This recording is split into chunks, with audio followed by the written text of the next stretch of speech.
One second. My name is Daniel Abrahams, and today I'm joined with Jamie Kraft. He's the Director of Entrepreneurship and Innovation Center at the Warrington School of Business. He has a very extensive experience in consulting, business consulting, going all the way to be a senior consultant at Deloitte, focusing on economic performance and business strategy. He actively mentors and judges a lot of great competitions at UF, like the Big Idea Business Plan, and he does lead the Master of Science program in entrepreneurship, where he teaches a range from business creation, leadership, innovation. I saw that you taught the first 100 days course, and I thought that was super interesting. And how are you doing? Thank you for joining me. Yeah, thank you. Happy Friday. Always glad to check in. Things are going well. We're obviously super busy, as you can imagine, with a Of million things course. going on. You alluded to a number of the different programs we're trying to keep moving. So yeah, excited to have a conversation and open to any questions you may have for me. Of course. Well, to start, you have a bachelor's in microbiology or just biology, and in your tenure at Deloitte, you do have some experience in pharmaceuticals and biotech, Mhm. and now in just generally business. What led to that pivot towards working in educational and entrepreneurship education? Yeah, it's no doubt it's a very circuitous route, to say the least. Somebody told me the other day when they were meeting with me and looked at my resume, they said, "Gosh, you've led four different lives." Growing up, I always wanted to be in the sciences, but having a father, uncle, and several other family members who were business school academicians, there was always that idea that I would go maybe get some degree in business. At the time, probably maybe an MBA. So I proceeded through my degree at the University of Arizona. Obviously, I chose microbiology. Didn't have any designs on going to medical school. Vet school was always on my mind. That never really matriculated. I began to think that, okay, maybe I'll work in industry, or maybe I'll work, for a company. Maybe I get a graduate degree. Yeah, fast forward. In the end, I ended up getting an MBA after college several years later. And the thought again there was I'll pair business with the sciences, not to be working in a lab, but now maybe to be involved on the administrative side. And that took me through Deloitte, where I had the chance to work with some pharmaceutical companies, of course, and then ultimately now into my career at the university. Post Deloitte, I lived in Paris for some time, and then I came back to Gainesville and eventually started volunteering, doing some consulting work with the center. Ultimately came on full time, and I've been here for 22 years. So, very much reactive rather than proactive, I think, in some sense. And every step of the way, learning something that I can carry forward with me. Well, like you said, you worked in that very corporate world of Deloitte and consulting and those business. Now you work in academia. What was the biggest shift in mindset that you had between those two worlds? Clearly very different, obviously. And, you could even say that working in a day-to-day corporate job as compared to an intense consulting position in and of itself can be very different. In consulting, you're always on a deadline. You're working towards a project that is going to be of high value and high impact to a particular client. Maybe they didn't have the bandwidth, maybe they don't have the time, and so you're always on the firing line trying to get as much done as possible, with the intention of adding as much value as possible. Not to say that you're taking days off in academia or the corporate setting, but we used to always say that at Deloitte, consulting years are like dog years. A year in a consulting company year is like 3 years or 4 years in corporate life. So it certainly was intense. I mean, academia, there's a different rhythm, obviously, as you get used to the academic year and the way things change. I think that the energy that I get out of a university setting, where by and large, for me, at the end of the day, it's all about helping students, in the corporate world, and certainly in consulting, it's all about helping a client, and there are days, not to knock any major corporation, but there's days where I suppose you could feel like, I'm killing myself for this billion-dollar corporation versus, hey, I'm killing myself every day to try to help enrich, empower, and transform students. I think for me that's a more passionate mission, if you will. Not to say that the other isn't, but I learned a lot in every space I've been in. But I love working in academia, and at the end of the day, it's about the students. And I found that during COVID, right, when we didn't have all the energy around us with students going home, to be able to get back in the office and just feed off that has been exciting. And so that's why I like working in academia. Well, and you've worked in education for a long time, especially the entrepreneurial side. Which environment do you think fosters better business leaders? You mean from corporate world versus academics or consulting? Yeah, I mean, I think it's all over the map, right? I mean, I think anything we do at the University of Florida is to try to get people thinking differently, thinking entrepreneurially, thinking through the lens of a set of skills that they can take with them, whether they go to work for Johnson and Johnson or go to medical school or end up running a nonprofit or are just a community volunteer, right? Your ability to think differently, to identify opportunity and leverage resources and mitigate risk. I mean, that fits throughout. I mean, I do that on a day-to-day basis as an academic. We're always looking for new opportunities to provide students programming. How can we do more with less, right? Without a lot of funding at times. So you're acting entrepreneurially in whatever you do. The advantage in some respects of being at a university setting and pursuing an idea is obviously it's low risk in a lot of ways, right? You don't have a lot on the table to lose. Your affordable loss is fairly low, other than maybe the path not taken or the opportunity cost of not taking that job right out of school. Being in industry, and working in a gig where you're working for a company can help open your opportunity window because now you're seeing more going on in the world. You're seeing the way things are done in an organization. It may open your eyes to lower customer service levels, to gaps that are out there in the marketplace from a delivery perspective. It may highlight pain points and things of that nature. So sometimes working for a bit, obviously having prior experience as an entrepreneur can help because again, it can open your eyes to bigger problems than what you may be experiencing as a student. We always say at the end of the day, you got to be a problem solver as an entrepreneur. Of course. Was there any lessons that you learned from any early career challenges or failures that help you mentor students now? Um, yeah, that's a good question. And I like to say I fail every day. I mean, failure's a relative term. I say, failure's compost, great things will come out of it. I think you always want to be taking some level of risk. Again, this goes back to that what I mentioned earlier, affordable loss. I can afford to lose a couple bucks. I can take a hit to my credibility. People can laugh at me for a day or two. It's always worth trying things, you know. Obviously, if you're in the operating room, the affordable loss is a lot higher if you're taking risk versus, if you're maybe processing paperwork as an example. So everybody has a different risk tolerance and a risk outcome. But no, I mean, I think early in my career, what I would tell people is, network as much as possible, meet as many people as you can. I really did learn that opened lots of doors. So this isn't necessarily something I tried and failed at and reflected on as much as it's something I would impress upon everybody. I think the other thing too is try to put yourself in situations where you can learn outside your comfort zone, take on things that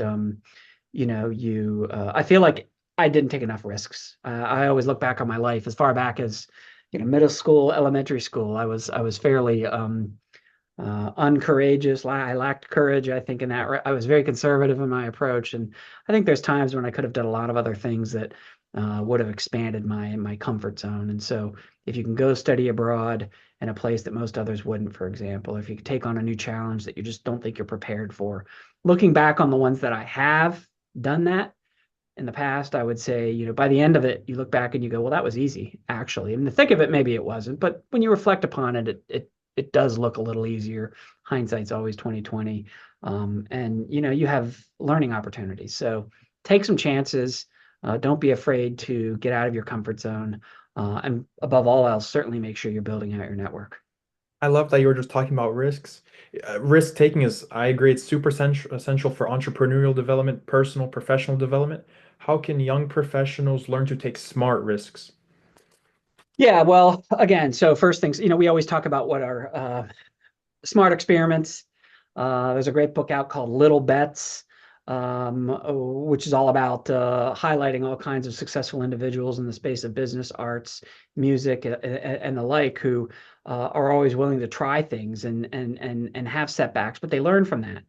And again, to lay down this philosophy of affordable loss, when you go to Las Vegas, You don't bet your car, your home, your house, and everything, right? You tell yourself, my affordable loss is $100. And once I meet that limit, I'm done. Or $1,000. And once I meet that limit, I'm done. You know what you have at risk. It's okay to try this new project in my student organization and introduce it to the group. But if it doesn't work out, yeah, all my peers are laughing at me. But you know what? I'll get the last laugh because I tried something. And if I learn from that and do it better the second time, I might be better off. So, you know, I think break tasks down. You know, don't try to accomplish everything at once. If you're going to try to get to here, let's get through the first step and then the next step, right? So you have your mind focused on little things along the way that will make it easier in piecemeal or in milestone fashion to move forward.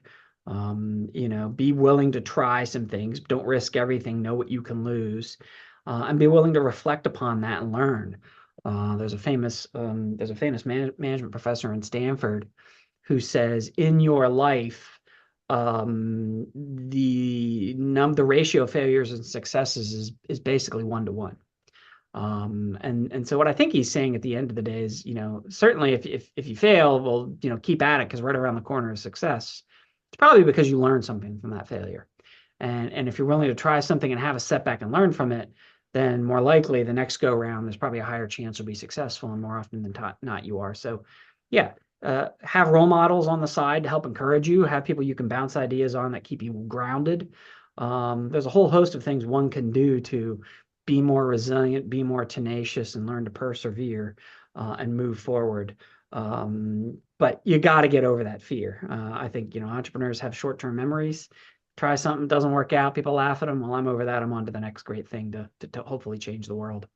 Yeah, you're right. Absolutely. Taking action because I do agree. I've heard a great quote that when you're waiting for the right time, it's never going to be the right time. You just Yeah. have to take action and go. So I can, and self-reflection is also very important. Yeah. Napoleon Hill I talks tell about it a lot. people you're exactly right. So many people want their first idea to be perfect out the gate. And I usually tell everybody first idea is always wrong. So you might as well get it out of the way. Take that first step, get feedback, find out what worked, what didn't, and move forward. And be prepared to go through side doors down the hallway. You're probably not going to go through the door at the end. I love the way you put that. That's kind of a new perspective, side doors. Uh-huh. What are some key traits that you look for when students say that they want to be a successful entrepreneur? Coachability first and foremost. Can they take feedback and criticism? You know, it's hard and there's going to be a lot of setbacks. People are going to tell them things they don't like. I think the more eyeballs, the more feedback, the more advice as an entrepreneur, the better. Not to say you're always wrong and others are right, and you have to be careful to, you know, take everything with a grain of salt. But we tell everybody in our big idea competition what's going to separate the winners from the losers, whoever's ultimately going to win, probably will do more research. They'll tell a better story. They'll have it backed up with data to the best of their ability. But secondarily, they're coachable. They have thick skin, and they're prepared for people to tell them things that maybe they don't want to hear, and they reflect on it for a day, and they mumble and groan about it, and then they realize it's not personal, and they think about what was said, and they make some changes and adjust. So especially when you hear it over and over, that maybe I am wrong, maybe I should listen to some others. So I think you have to be I think you have to be coachable. Clearly, you have to be motivated. Entrepreneurship is hard. You know, sometimes you're working nights and weekends for no pay, low pay. And if you obviously have something aligned to your own passion, it makes it easier to slog through it all. But you don't want to give up too easily. So, you know, somebody who's driven and has the passion. I mean, it's always been interesting to see people win our big idea competition who are in their second or third year, right? They kept coming back. They kept refining their pitch. They kept taking more feedback. They kept working at it. They had a vision that they wanted to achieve, even if they took a winding pathway to get there. And so, I think that motivation and energy is important, right? If I'm investing in somebody, I want to know that they're prepared to pivot. Because if I think their first idea is wrong anyway, I'm hoping that they're not totally wedded to something, that they're inflexible and not willing to react to the market. So those are some of the things I think I would want to see Yeah. in somebody. And they have room for growth. It is very important. Yeah, absolutely. And you've got to be willing to grow along the way and evolve, right? Absolutely. Well, you were also talking about how entrepreneurship, it is tough. It's very tough. And the thing with startups that a lot of startups struggle with just general execution. What are some executive mistakes that you see young entrepreneurs often making in their startups? Uh, Not willing to bring on team members and share in some of the upside. Everybody's always trying to do it on their own, don't want to tell anybody about their idea, don't want to try to invite other people on board. They want people to work for free. They don't want to give them equity. They don't want to pay them, right? Everybody's so cloistered. More often than not, successful teams will have two or more members on them. So be open to bringing more people on board, taking on a technical co-founder, sharing some of the risk. Look, if you build $1 billion company, there's gonna be plenty enough there for everybody. So, definitely keep that in mind as you're trying to move forward and execute. Obviously, listen to advice and advisors and try to get as many advisors on board in place. Again, that's hard, right? You're telling people to go out and find people that will challenge them. You don't want a bunch of yes men around you that are always going to agree with you. Try to find ways to get out there and do that. And the last big thing is, don't consider yourself a data point of one, because so many times we hear people say, oh, this really bothers me, so it must bother everybody else. Well, go out and find out. Talk to customers, right? Don't just hide behind your laptops or your phones. Get out there and interact with the market, talk to customers, hear what they have to say, learn about their problems, and connect the dots. Sometimes you're pushing something that everybody says, yeah, that's a nice to have, but what I really need is this. And the next person says, yeah, what I really need is this. And then eventually you're like, why am I swimming upstream when I can float down? So those would be some of the things I would say. Especially when perfecting your service, you always have to, what I noticed, you have to work backwards from the client perspective to see what they really want instead of working from the product perspective. Yeah, yeah. I say I want to have 42 features in my phone app that everybody needs. Well, go out and find out what people really want. What do they want initially? Well, they need X number one, right? Or number two or number three. And then what you might find out in interacting with them is actually they need three and four that you never thought of. And then they've wasted all this time, money, and effort investing in a whole bunch of features that you thought the market needed, but they don't really. So you always want to be reacting to the market. I mean, you don't want to just bend over backwards that you give them everything, but you'll stay a step ahead of your customer, or sorry, your competitors, if you're continually trying to do what your customers need and give them what they want. If a student came to you with a very innovative idea, but they had no a former experience and no funding, what would be the first thing that you would tell them? The academic definition of entrepreneurship is the pursuit of opportunity beyond those resources you control. So I would expect you don't have any experience, and I would expect that you probably don't have all the funding in the world. That's what entrepreneurship is all about. You could have uncovered the most phenomenal opportunity in a space that you know nothing about. That's okay. Your ability to build a team and convey a compelling message and get people on board is going to be important. So go find those individuals that can join your team to help. You can be the champion, you can be the fundraiser, and they can execute for you. Get them on board, get them involved. The second is the reality is everybody wanders in here and says, how can I get my first 10,000, 15, 20,000? Well, are you all in? Do you have savings that you can invest in the business to show you have skin in the game? Have you tapped into friends and family? They lend credibility to others that come along down the road who say, well, did mom invest? No way. Mom wouldn't invest in this business. She hates me. Did you invest? Absolutely not. I'm not going to put my money at risk. Well, I'm not feeling good about investing in this business now. So you can do a lot to bootstrap. Look at Damon John's story with Fubu. I mean, listen to any How I Built This podcast with Guy Raz. All of these folks were doing it in the beginning on shoestring budgets and leveraging resources and finding creative ways to continue to move forward and build and grow. Rome wasn't built in a day, right? Google in the beginning, two pimply faced dudes in a dorm room with, I don't know, $1,000. You have to build from there. So you're not going to have money in the beginning. You may not have all the talent in the beginning, but that's what the whole journey is all about. Finding ways to assemble all that, learn, and build upon it. But venture capital, I'm sure you're very aware of venture capital. It's seen as a great validation for startups Yeah. getting that funding. Do you think that the chase for funding kind of distracts, how do I say, distracts founders from building that value of their business and building the sustainability of their business? Yeah, I mean, certainly when a lot of people early on come in and like, I need to get to a VC. Well, look, I mean, let's look at the marketplace. Uh, Less than 0.5% of companies out there are unicorns that have been, the Googles, Facebooks, the eBays. 85% of the market is aggressive growth businesses or lifestyle businesses. That's probably where you as a student are going to end up. You can endeavor to get there, but to your point, don't get distracted. Start building a solid business. Focus on what matters. Make a sale in the beginning. Don't worry about whether or not you have funding. Go find a way to make a sale and try to reinvest. So again, with so few people actually achieving, unicorn status, I don't want to spend 90% of my time teaching students to go after that route if less than one half the 1% are going to get there. I want to try to build out a full strategy of how they can build a set of skills to be a successful entrepreneur. Same thing again, if that's the number of people that are out there actually as unicorns in existence, then it's probably the same in terms of who gets in front of venture capital. It's hard.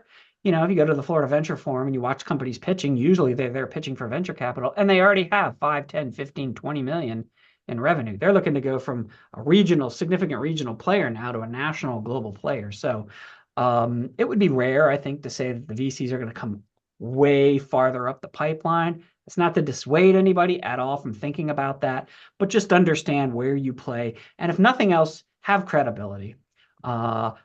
Get a feel for the pathway that's most common for most individuals. So you're not totally throwing people off by saying, well, I'm looking to raise 2 million. And again, to your point, well, you have no experience, you have vaporware, you haven't developed anything, you have no revenue, haven't done any customer discovery, you haven't validated a prototype, you have no customer acceptance. This isn't the days of the pre-internet bust when everybody was throwing money there. So just keep that in mind. There's a lot of other ways to make it out there. And if you look, for example, just as another quick aside, at the Gator 100 list, the top 100 fastest growing Gator founded or Gator led companies, phenomenal companies doing amazing things. Probably not a lot of them ever had venture capital. Some of them probably haven't even had outside investors to that degree. So, but still building amazingly great aggressive growth companies. And we were talking about how to building your business and focusing on building your business. AI, I'm sure you know, UF is I think the first AI university, is that correct? And Endeavoring to be. I don't know if who would say ultimately who gets that title, but for sure we're investing a Mhm. ton in this space.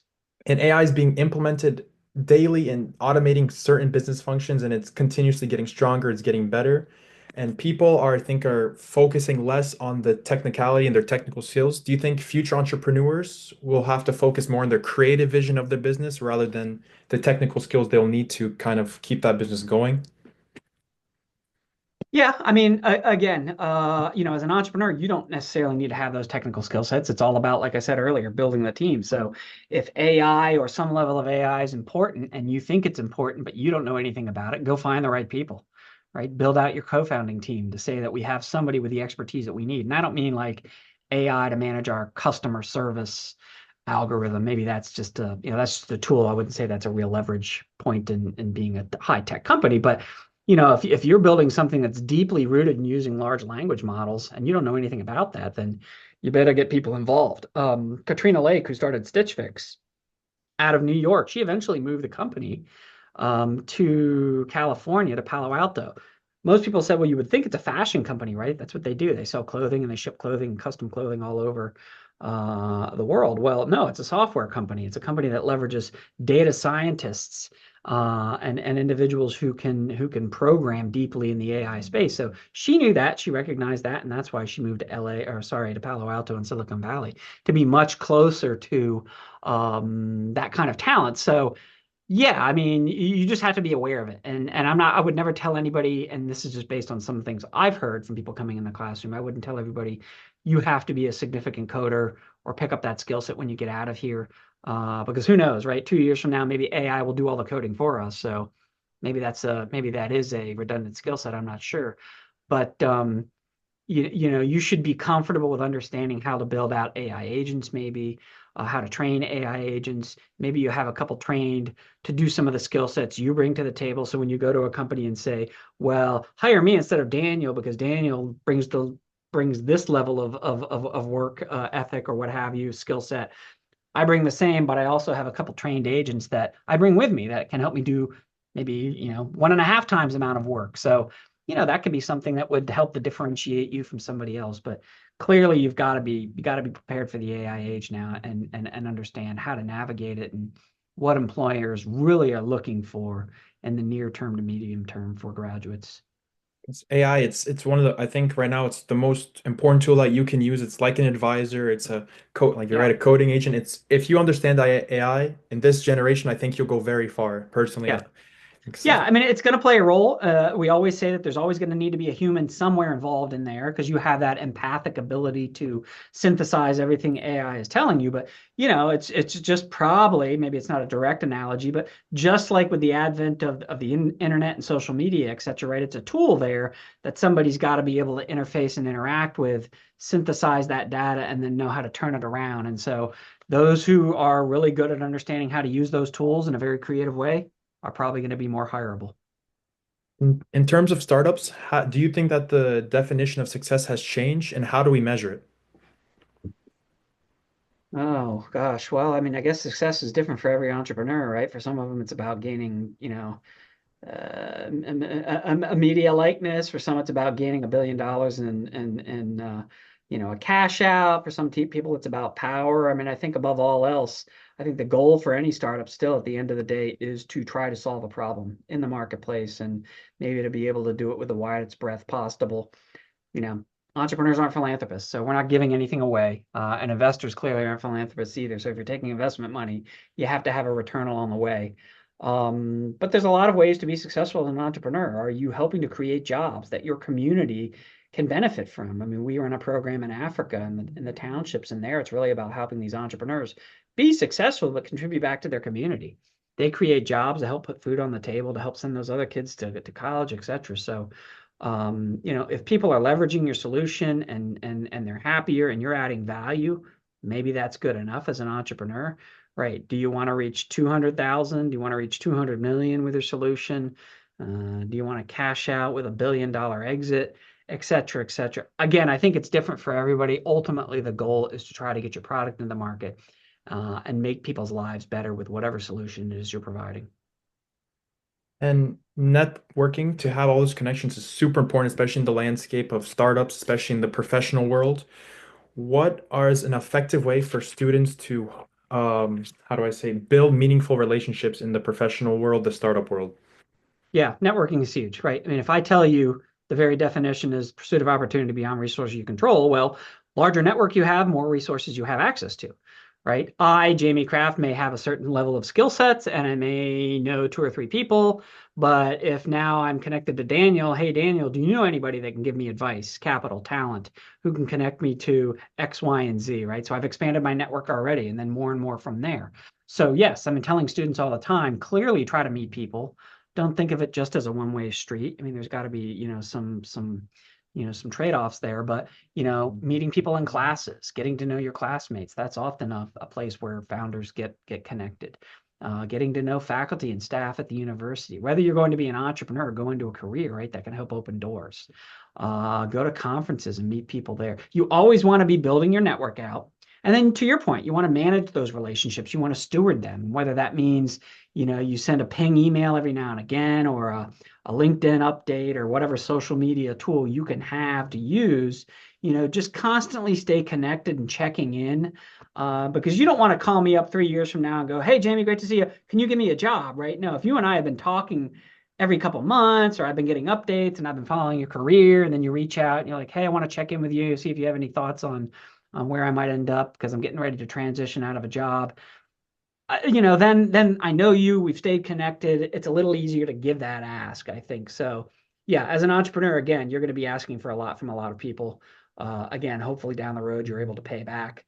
Um, just keep that in mind. So, yes, networking is huge because above all else, you want to expand access to resources that you're going to need.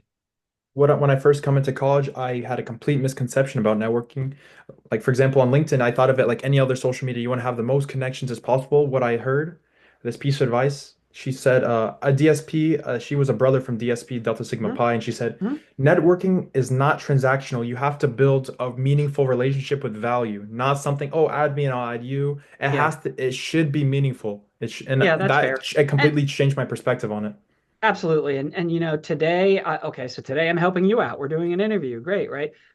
I don't expect anything in return. But maybe down the road, another year out, I'll be like, "Hey, Daniel, you were running a podcast show of some sort. Can you connect me to some of the tools that you used, or can you serve as an advisor, or can we meet for 30 minutes so you give me some advice?" Right? You never know where it's going to be down the road, but it's open-ended, and I'm not expecting like it has to be an immediate tit for tat for per se, but you're right. I mean, you're always saying at the end of something, okay, thank you so much for helping me out. If there's anything I can ever do for you, just call, let me know. I'm here, and let's keep this relationship going. And you may draw from me for the next 2 years a whole bunch of stuff, but then 3 years down the road, if you're successful, I might say, Daniel, come on and speak to my class and judge this competition and mentor this group of students. So it'll eventually balance itself out. Of course, I really agree in that.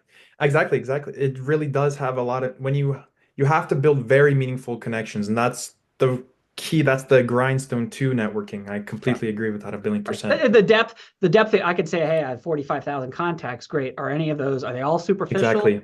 Or do you have 45 that really can add value? I think that's what you're saying is, yeah, Hmm. absolutely. Exactly. If you were going to start a venture today, what specific ta problem or industry would you tackle? Yeah. Well, I probably would look for something in education just because that's where I've spent the last 22 years, right? So, finding a space that you're familiar with is helpful. Finding a space that you're passionate about is helpful. I've had a lot of people recently, connect through our center who have been involved in the digital healthcare space. Healthcare management is a huge deal. My daughter has been through some significant healthcare issues over the last couple of years. So having seen a lot of that, I also see a lot of need there. And maybe there's a connection between the two, right? Maybe it's something related to mental health, health and well-being as you go through school and schooling. I'm not sure, but most likely it would probably be something in that space where I would be looking for unmet gaps. And clearly, look, this is a changing landscape. More and more things are taking place online. More and more people saying school is too expensive. I don't want to go to school. You see things like Coursera and Udacity and Khan Academy popping up. There might be some unique things in there. I mean, I've even thought about if you really want to get, and I use this example in class in a lot of different ways. Think of all the kids that are living as displaced individuals, whether it be refugee camps or wherever else. They're moving from place to place. They don't have any dedicated education. Is there a tool we could provide maybe to make sure that they don't get lost in the shuffle? So when they're 5 to 10 to 15 and they're moving from place to place to place, their education can follow them maybe. Something like that, if I were to dig deeper and find out, is there a real problem? Where can value be added, etc. That's probably what I would do. Yep. And when you're like investigating those problems, you always have to figure out the value proposition for those who the benefiters, who's Yep, going to benefit. So yeah, I absolutely. agree. Well, my last question for you, Jamie. What was the most rewarding piece of advice that you had received, and how did you apply it? Oh, hmm, most rewarding piece of advice. You know what? I think this translates to anything. And only probably in the last 5 years have I started to think about it more deeply. I remember talking to somebody, and we say this all the time in entrepreneurship. I remember talking to somebody about, potential PhD programs, and I was just batting it around with an individual who has a doctorate, and I was like, I don't know, I'm not sure if I have the curiosity or the stick to itiveness or the what have you. And they're like, well, if you don't do it because it's a hard journey. And so that maybe as a metaphor for life, I'm not saying um, walk away from challenges or don't be afraid to take challenges on. I think the bigger message there is continue to do the things that you're super passionate about. Because when they do get hard, you're much more willing to make those deep investments. Again, like I said, nights and weekends, when the going gets tough, you don't pack up and go home, you dig deeper. And I think that message resonates. And that goes back to the idea of take on some challenges, being willing to have setbacks, but above all else, don't shortchange yourself. Life is short, right? And there's a great book out there called The Monk and the Riddle. And the message in that book is very similar to what I'm saying now, which is don't work your whole life so you can retire and do what it is you really love. Find ways to blend it if you can. You can pay lip service to that, and that's easy to say and hard to do, but see if you can find ways to get closer and closer to what it is you really love now today while still making a living doing it. And ideally, you'll probably be much happier. I do actually remember Steve Jobs said something very similar. Don't make your life a job. You want your life to be with passion. What you Yeah, do has some passion. Even if your life and your work life is separate, you want to have passion in both. So I yeah, guess, and he's one of the great entrepreneurs you obviously know. Even with his interesting history, yeah, for I sure. definitely agree with that. Well, thank you, Jamie, for joining me. I really Anytime. appreciate your time. Thank you so Absolutely. much.